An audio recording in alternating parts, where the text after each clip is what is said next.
Chairman PCB Najam Sethi का कहना है, वर्ल्ड कप के लिए भारत जाने का फैसला शाहिद आफरीदी ने नहीं बल्कि हुकूमत ने करना है। नजम सेठी ने कहा कि वर्ल्ड कप के लिए भारत जाने का फैसला जे शाह और मेरा भी नहीं।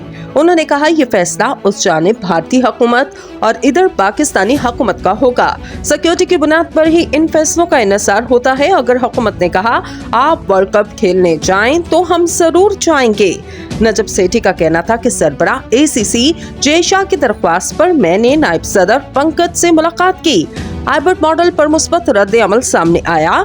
इन्होंने जे शाह को ब्रीफिंग का बताया। मुझे कहा क्या 15 मई को बताएंगे, लेकिन मैं अभी भी फैसले का मुंतजिर हूँ। उनका कहना है श्रीलंका का एसीसी पर दबाव है कि न्यूट्रल वेन्यू श्रीलंका को बनाया जाए।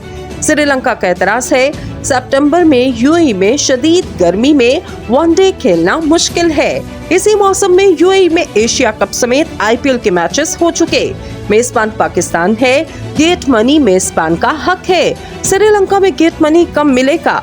नजम सेठी के मुताबिक अगर श्रीलंका का फैसला हुआ और हमें मुआवजा ठीक मिले तो बात हो सकती है। उन्होंने कहा एशिया कप जरूर होगा, ना हुआ तो 3 मुल्की टूर्नामेंट का प्लान तैयार है। आईसीसी के इजलास में रेवेन्यू शेयरिंग के फॉर्मूले पर बातचीत की जाएगी।